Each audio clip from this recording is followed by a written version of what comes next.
Hey, it's Mazzy here, and these are some of my very favorite all time album titles.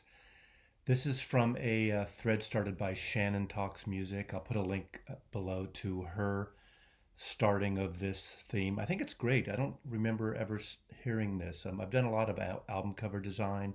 My favorite album covers, of course, we always talk about favorite music, but album titles is rather interesting. So if you don't know, Shannon does some great featurettes. Some of them are long on artists like Joni Mitchell, Fleetwood Mac. She really gets in deep with her collection of discographies of artists she loves. So, link below. Thanks, Shannon, for starting this.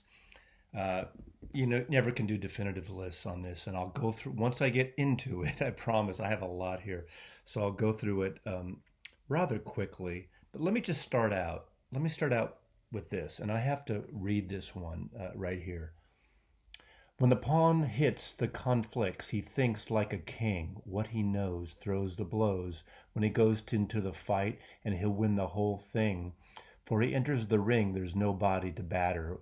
When your mind is your mind, so when you go solo, you hold your own head and remember the depth is the greatest of heights. And if you know where you stand, then you know where to land. And if you fall, it won't matter because you know that you're right. Also known as the Pawn. Now, Fiona Apple at the time this came out, I think this is early 90s. 1999, excuse me, late 90s. 1999, Fiona Apple's great album, Won the Pawn. I love this record. Of course, this is a recent Vinyl Me Please edition that came out where she shortened the name, her idea, not the labels, to truncate the name and just call it the Pawn for this purpose. This title was a result of a lot of backlash after an interview I believe she did with Spin Magazine. Love this record, love the title, even the long title.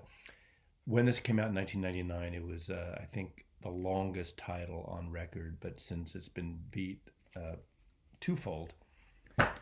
Go rather quickly here. Now, I had to put a Beatle record in. Rubber Soul, to me, something that I think I really need to put here because just the way they spell soul, S-O-U-L, obviously, the soul of the music, the soul of the record, and Rubber Soul, like the sole of a shoe. So the great change. And also, this record, this is the UK version. I'm actually partial to the American version, even though it's not the way the Beatles intended to. But this is one of the very first albums by a band that ever came out that didn't have the artist name on the cover. No Beatles there, just Rubber Soul. Courtney Barnett, sometimes I sit and think, and sometimes I just sit. Great Australian singer. Now, Beaver and Krause in a Wild Sanctuary. Beaver and Krause made several albums for Warner Brothers Records in the late 60s. Synthesizer music. Bernie Krause was one of the people that helped George Harrison experiment with the Moog synthesizer when George Harrison acquired one. Of course, there's controversy there, which I'm not getting into in this video. But I love this. It's in a wild sanctuary. Beaver and Krause went all over San Francisco at tape recorders, recording sort of sounds in the environment. This is one of the first albums that I know of that really kind of concentrated on the earth, was involved, was connected with Friends of the Earth and the Sierra Club, and has augmented synthesizer electronic music with climate change before we even were talking about the climate change. They made several great, really interesting records out of San Francisco. Safe as Milk. Captain Beefheart, just safe as milk. Now, I should have said this in the introduction. When Shannon did her video, she was more eloquent than I'm certainly going to be. And she did a lot of, she broke them down, the records down into like single word titles that she really loved and words that meant something. Not really double entendres or clever, quirky, jokey kind of covers. I might have a few in here like that, but I'm just going all over the place. A bunch of records I pulled alphabetically, more or less, from my collection as I went through them. Things I really like visually, and how an album title can, trigger a memory or trigger something in your mind when you see it. Now, do you buy it because of the title or the cover, or obviously the music is? But in way before the internet, as I was growing up, sometimes it would be the cover and a title of a record, because that would make you sort of think and sort of ponder what the music inside was like. And of course, safe as milk. I mean, how safe can you get with milk, and how unsafe can you get with a musical record you pull out of the blue? Now, my first Captain Beefheart record that I took, I almost put it here, Trout Mask Replica. I bought it sight unseen or sight unheard. I saw the cover and I bought it, and I got rid of it right away. Years later, I got really into it. But Safe as Milk, Captain Beefheart on the Buddha label. Big Star. Now, I love this because it's called Number One Record, and of course, it's really a joke on the whole pop record, Billboard charts, Cashbox charts. Number one record. It wasn't even out. It wasn't a number one record by any stretch of the imagination, but Big Star, number one record. I think it's ballsy. And there's a couple of records which I'll allude to when I get to them that have kind of this ballsiness to it, sort of self-proclaiming your record number one record, Big Star. I think this is a great album, and a great album title, Lemonade. How simple is that? How beautiful is that? Great Beyonce record, one of the greatest sort of soulful R&B records of the last, last forever, really. This is an amazing accomplishment, but just that title, Lemonade. What a beautiful record. What a beautiful package. Beyonce, Lemonade. These two, I'm going to join them together, join them at the hip, so to speak, because you want a darker, the final album, While He Was Living, by Leonard Cohen. And of course, he knew he was dying, and You Want a Darker. What a great title for that. And of course, the companion, in a way, Black Star, David Bowie's album he knew he was, that he made while he was dying, and literally came out 3 days before he died. Black Star, David Bowie, You Want a Darker, Leonard Cohen. Another just fun, just seems like when sometimes two words go together, or when they basically join words together that don't really match, or you wouldn't think of. But Elvis Costello's Blood and Chocolate, just blood and chocolate. It almost sounds like I like thick, dark chocolate, good for the heart. When there's like raspberry inside. Now that's not blood, but I like that little, or caramel. So Blood and Chocolate seems kind of an interesting title on this. This is a heavily recorded, not heavy in terms of heavy metal style, but I just remember it starts out with this whole uncomplicated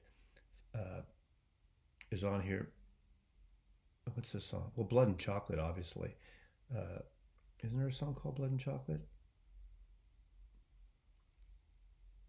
Anyway, maybe it's part of the lyrics. I'm blanking out, but I just love this title. Another one that's a simple title, but reflective of the album in a way, is Motel Shot. Motel Shot by the fabulous and tempestuous Delaney and Bonnie. And the illusion of this album was that it was recorded on the road in motels, basically, after the concerts, when all the bandmates and people who are on the road get together in somebody's room and starts banging out and jamming and stuff. And it's got that feel, but it was not recorded there. It was recorded, I think, either Bruce Botnick, one of the Doors producers or engineers, in his living room in the Hollywood Hills. And that's where it was recorded. They set it up as a studio, and Leon Russell's on here, Joe Cocker's on here, Graham Parsons on here, but Delaney and Bonnie. But it has that ambient feel. But Motel Shot, of course, the ambience of a motel room, being on the road as a musician. So I'm going with Motel Shot by Delaney and Bonnie. I think this is the only comp, because it's my favorite album title for a comp.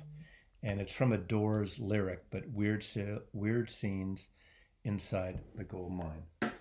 And this is a great comp. What's great about this comp is it's not in chronological order, and it's really, It has some hits, but it really goes deeper as a comp. Double album, and it's really a wonderful record. So 1972 comp, Weird Scenes Inside the Gold Mine, from the lyric by Jim Morrison. Another great, Eels, Soul Jacker. Just sounds great, Soul Jacker. What can I say about that? Wasn't that a great name? Great title? Soul Jacker. And Not As Good As a Wink, To a Blind Horse by Faces. Ronnie Lane. Ronnie Wood. Rod Stewart. All the R's. The Faces. Sort of the extension of the Small Faces, plus Ron Wood and Rod Stewart. This is a great record. Stay With Me is on here. It's kind of really a funky record, soulful for a British rock and roll band, for a rock and roll record, but great title there too. Dangerous Acquaintances. We all have met and known dangerous acquaintances. This is the great Marianne Faithfull in her sort of reinvention in the late 70s when her voice was hoarse and sultry and sexy and intense and dark, and she got into the whole dance thing, as well as kind of a little bit of the new wave sound in her work. She made some great back-to-back albums, but Dangerous Acquaintances, and I'm sure in her day she's met many. Kind of a sensual, sexy title. Of course, most of the albums that Brian Ferry was involved with were sexy women on the cover on the Roxy Music album. But this solo album, The Bride Stripped Bare. This is a really good record, and of course, she's not bare there, but it's, it takes on from what the cover photos were on the Roxy Music album somewhat too.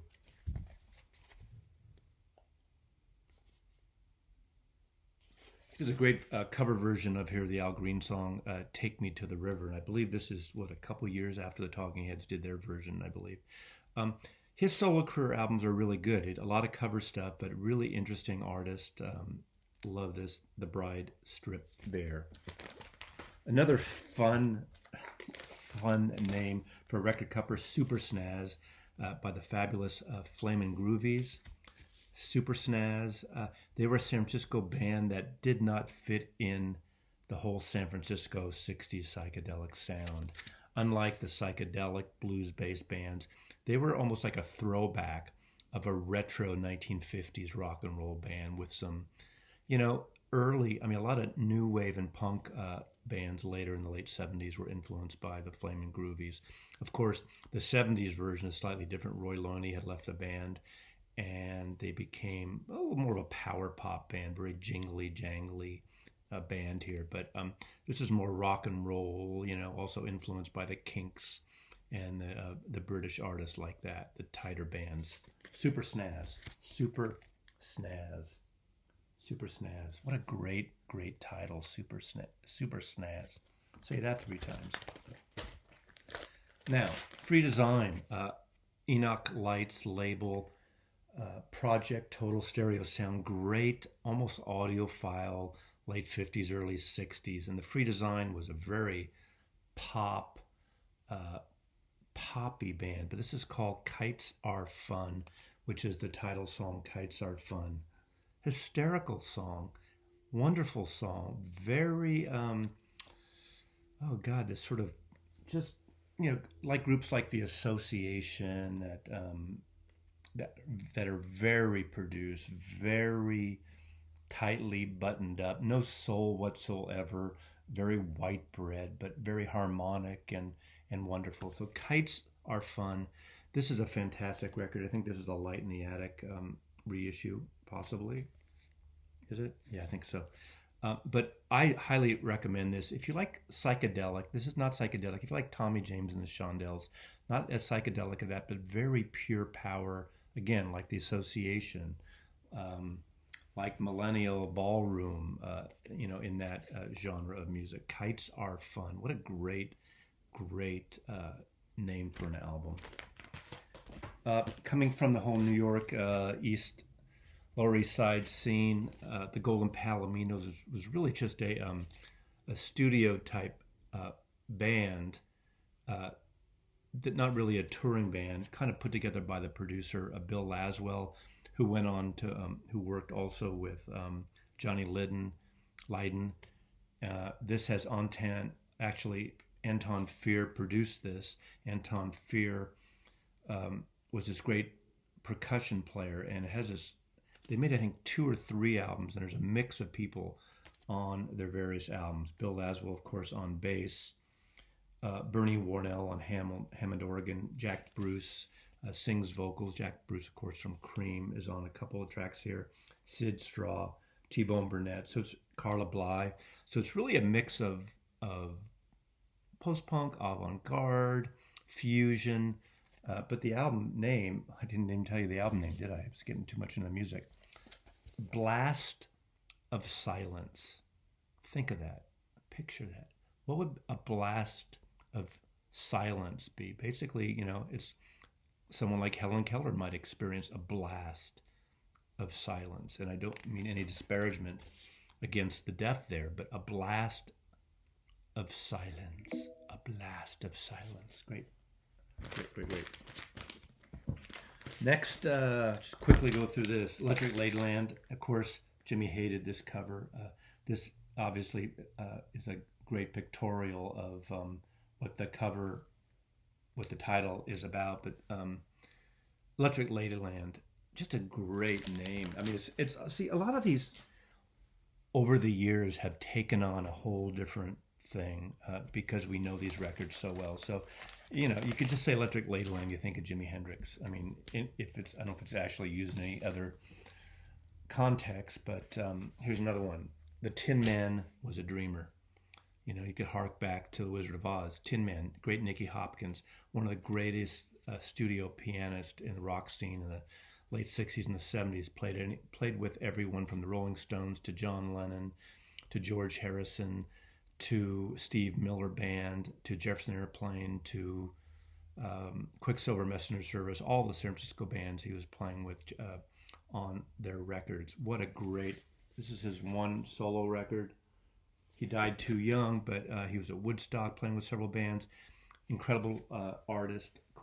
The key song on here is his song Edward the Mad Shirt Grinder, which is also on a Quicksilver Messenger Service album. One of my favorite. Think of this album title. Excuse me. You're never alone with a schizophrenic. Ian Hunter. You're never alone with a schizophrenic. Need I say more? Ian Hunter, of course, the lead singer for Mott the Hoople. His solo records, 2 around this time, are superb. I think on here is Cleveland Rocks. He also did a version called England Rocks. What a great, great song. You're never alone with a schizophrenic, ever. Don't Shoot Me, I'm Only the Piano Player. This is a takeoff on the Francois Truffaut French New Wave film, Don't Shoot the Piano Player by Elton John. Nick Lowe's Jesus of Cool. Now, I think Jesus of Cool is a fantastic name. I don't know why people want to get offended by it. Of course, in America, he had to change this to Pure Pop for Now People. Of course, that's a great name. That's a great title, too. Pure Pop for Now People. Sounds great. I wish he had both. But Jesus of Cool is such an amazing name for this power pop debut by Nick Lowe, producer and great recording artist. A one-word record that, in this case, almost harks back to days of yore, is Sailor. I love just that name, Sailor, especially coming from a late 60s psychedelic band from 1969, I believe, 68 or 69. Steve Miller Band, this is the last album, last album that Boz Scaggs played on for Steve Miller. Really great record. Sailor has a great song called Quicksilver Girl. The trio, amazing trio, Short-Lived Morphine, and the title of this, Cure for Pain. I mean, think about it. Morphine, Cure for Pain. Need I say more? Randy Newman, Rednecks. Of course, the songs on here really fits. There's a song that, The album's called Good Old Boys, and Good Old Boys is the perfect title when you have a record that opens up with a song called Rednecks. A lot of songs about the South. Kingfish, Working Man, Mr. President, Have Pity on the Working Man, Birmingham, Marie, Louisiana, 1927, about the first flood there. Amazing record by Randy Newman, Good Old Boys. Rehearsals for Retirement. Of course, Phil Oakes recorded this and he wasn't dead. It says born in El Paso, Texas, 1940, died Chicago, Illinois, 1968. That's referring to the peace movement and the Democratic Convention and the protests in Chicago in 1968. So very powerful statement, a political, social statement of the time. And I think this came out in 1968 or 69 maybe. But Phil Oakes, Rehearsals for Retirement, great album cover. I've showed this many times. Sam Phillips, The Incredible Wow. The Incredible Wow. Good title. Adam Hart Mother. I almost picked Umaguma, but Adam Hart Mother. And then having this great cow. This is one of my all-time favorite record covers. Just this cow by Hypnosis, the design team that worked extensively with Pink Floyd. But Adam Hart Mother, the title track. What a great title. Automatic for the People. REM, Automatic for the People. Sounds so the proletariat type, Russian or communist China. Automatic for the People. I'm surprised that it didn't get banned from some. Won't get into politics, Maslow. Now, I wish I had pulled out of the box my UK version of this, but Aftermath. For some reason, Aftermath is an all-time favorite one-word album title from that I like, from the Rolling Stones, 1966. And I almost picked Revolver instead of Rubber Soul, and they both came out the same year. But Aftermath by the Rolling Stones, what a great album. I prefer the UK cover and the UK track listing, but Aftermath.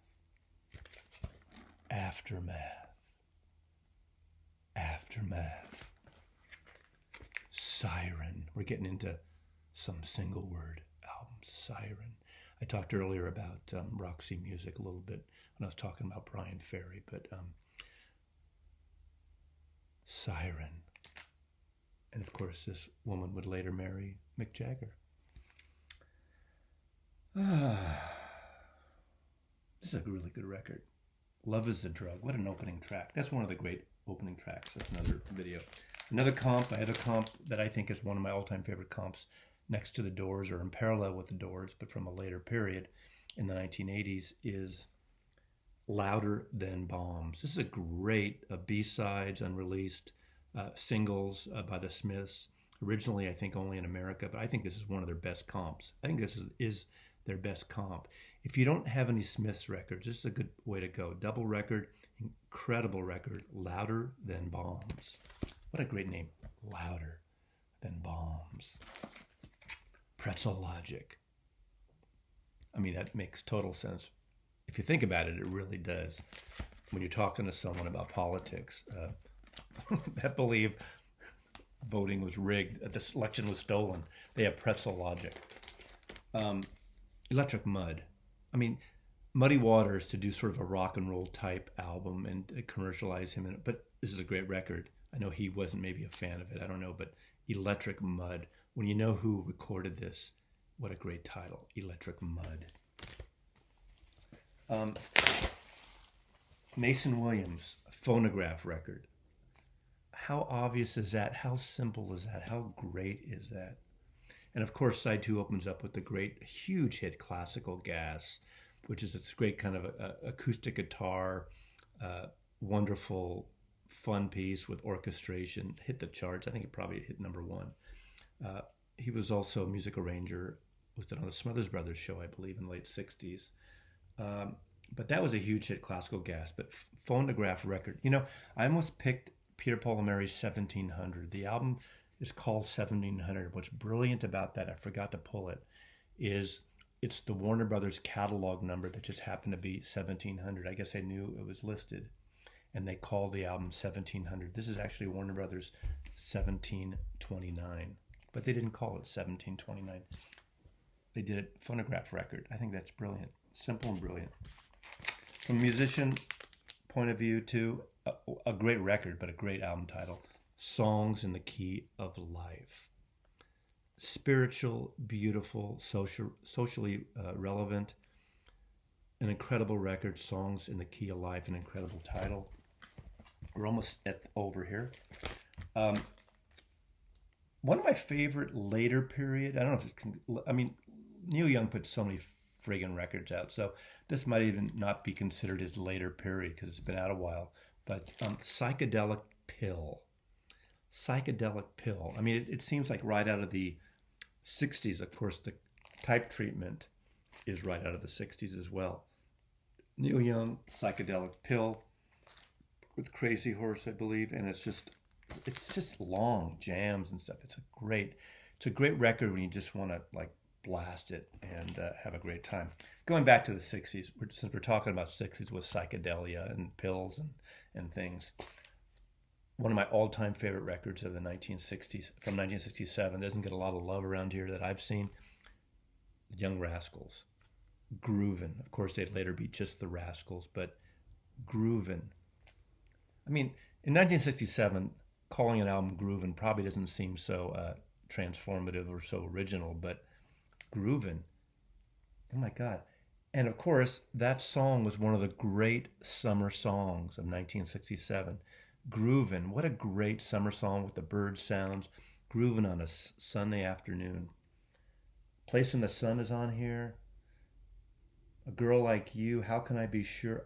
Now, this is coming out as a MoFi soon, so I suggest when it comes out, I'm going to pre-order this one, man, because this is an all-time favorite record. But Groovin, baby. Groovin.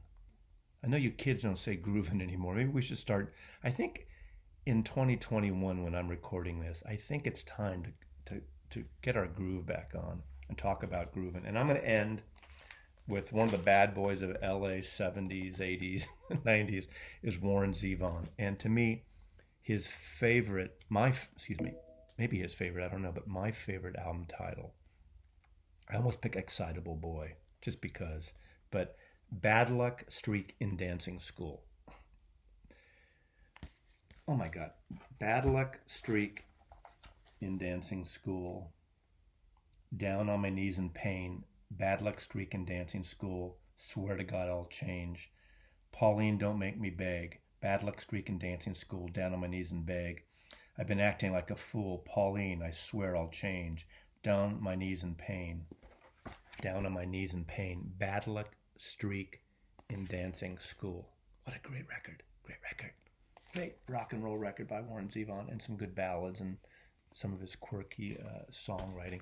Anyway, thank you, Shannon, for starting this. I went on a long time, but great album titles. I'll put a link to Shannon below. Go check her out. There's a few other people following this thread. The greatest album titles in this moment. Write yours down in the comments.